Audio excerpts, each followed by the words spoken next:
Hi, my name is Damian Ficca, and I'm an equine education instructor. I'm also a horse trainer, and I'm a therapeutic farrier.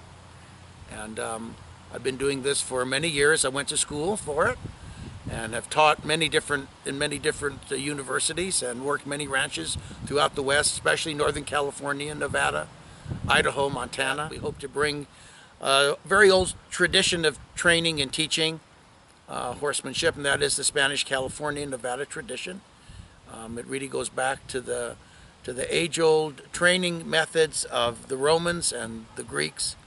So it goes back maybe 2,000 years, and it has a very rich history. And it's very much not just a way to make a living or a way to train horses, but it's also a way to live. It's not real popular anymore because it takes a lot of time. The worst thing in the world, I've seen people do it. They're in a rush and they throw that blanket on, and then they get the saddle on, and everything's cockeyed. And it really affects how well the horse rides, and it affects how well the horse moves. And it takes a lot of time, a lot of patience, a lot of consistency, and sometimes today people want instant horses. And that just doesn't work with horses. The horse's personality, the whole genre of the horse is not fast. I think that's the nicest thing about the Spanish, California, and Nevada tradition, is that it always has the attitude that your horse constantly learns his whole life, and so do we. We're constantly learning. You know, sometimes our society makes us think that if you achieve a certain level that you don't have to learn anymore, or there's nothing else to know, and that's certainly wrong with horses. Everything is slow and quiet and responsive and repetitive. You know, that's what keeps a horse alive in the wild, is to be able to constantly reinterpret their environment. The horse, you know, horses, their whole body is like an antenna, and they have a sense of feeling all around their body, even behind them. So, you know, if the horse is moving, you can just put your arm out and turn that horse, and it's because of that spatial presence and feeling that presence. The horse has that really good ability to do that. But they do that in a slow way, and we really frustrate that when we try to make horses work on our schedule instead of their schedule. So that's what I try to give to my students. I try to pass on very much what I was taught, and I try to be very true to that. Even in the way I dress and the way I work is very reflective of that tradition. Well, I think he's a real good teacher because he breaks things down real simple and slow, so he doesn't throw too much stuff at you, and he allows you to actually do the physical work, so he's not doing it for you, and then you make mistakes, but he'll correct you along the way. So you get hands-on experience along with just the book smarts of it also, but he allows you to make the mistakes so you can learn yourself. He cares so much about the horses and the students. He really wants everybody to learn. So it's easy to learn from him and to, you know, interact with him, and it's more like a friendship, you know, but still he's the teacher. Well, we have a variety of students. We have students that are going to be right out of high school. So Michaela is one of our high school students. She just started the program with us. She's also taking one of the lecture classes during the week on Monday and Wednesday. The digestive system. I'm Michaela, and a favorite part of my program would be ground driving and training, and definitely going and seeing all the places and getting opportunities with people, and getting to work with horses a lot more. There's a lot of things people don't think about when you work with horses, and Damien just kind of reminds you. So it's been a big reminder, and I've learned a lot about how horses can get sick very easily. Or we have people that want to have a second career, and so they take our program. We have people that just will individually take a class for their own enrichment. I graduated in 2007.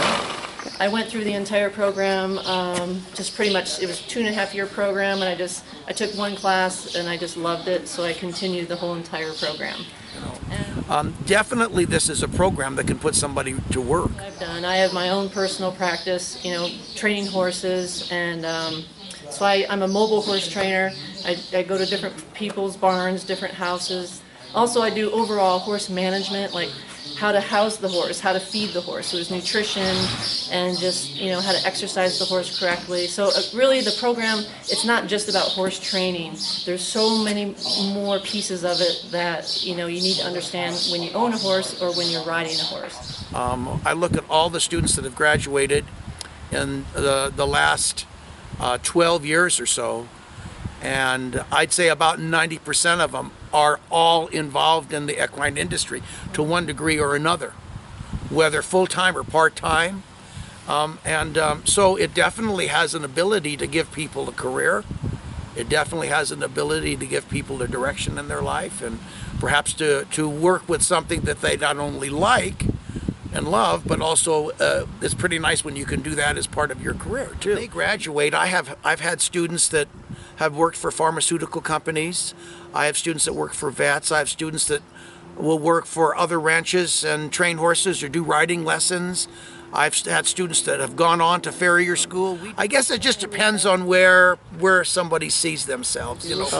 I want to be a barn manager and start kind of a training program with horses. And this is a big help because I would always be lost with how to train a horse with a lot of things, and Damian helps a lot with it. Even though our economy has been affected in all areas, the equine economy is still a good economy. It's still a good economy to get a job in. But I guess one of the things I truly appreciate is just being able to teach people, to pass on what was taught to me, to see how it makes my students, they get so enthused and they get so happy when they're learning something, when the light bulb goes on. It's like a Christmas tree. And so I guess I have to say that that's the very favorite thing. So that, you know, we can walk into the horse's space, but we don't allow the horse into our space until we invite it. And there again, part of that is discipline. Part of that is to keep us safe.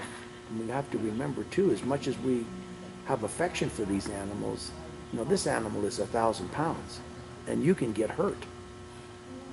So the horse needs to know your space, my space.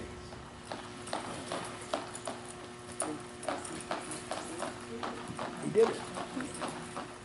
Well, that's amazing. A little different. Little different. I had this one particular student that just could not lunge a horse to the right in the round pen, because all part of it is all body language. Where your body is reflects on where the horse's body is going to be, because horses are very much affected by spatial pressure. And so this particular student was working so hard at trying to lunge this horse to the right, and she'd either be too far behind the horse or too far in front of the horse. And so finally, when one day she actually got this horse to lunge to the right, and she finally could keep herself in the right spot, and she was absolutely elated. You thought someone gave her $1 million. And then I just actually had another experience this last Sunday. We actually took an owner and put her on her horse for the first time. And 2 years ago, when they bought this horse, basically, honestly, this horse would kill everybody next to it. So the first year, we just tried to let this horse know that it didn't have to be afraid. It didn't have to hurt us. It sometimes would run them out of the round pen. And I remember saying, "What are you doing? You can't let that happen." And now we put her on her horse for the first time. And she was I thought she was going to cry. I've always thought the horses look at things in two ways, things that are good for me and things that are bad for me. And so I want that horse to see everything I do with it as good. A lot of people try to show leadership and dominance over a horse by being real physical with them, or sometimes by being really harsh with them, and it doesn't work. All it does is make the horse afraid, but it doesn't make it trustworthy. Right. And we're really interested much more in making that horse trustworthy for us. If a horse trusts you, they'll do anything for you. That's the kind of relationship we're looking for, and that's the kind of relationship I try to encourage with my clients and their horses, and then with my students and their training and teaching. We wanted to provide an alternative education program to the community, and that's still what I'm looking for. And you know, we have served, even though we've been up in Westminster and in Jefferson County. We have served Arapahoe and Douglas County. I've had many students from there. I've had students come to school from Castle Rock. So, you know, what I'm hoping is perhaps we can serve those counties a little better because it will be a little closer. Because of Arapahoe Community College openness to continuing education and professional development. I think because of that, I see our program really partnering with several other departments in the college. We certainly know that using horses in a therapeutic way is a very, very important part of healing today. Especially the last 10 years, we've seen how important that is.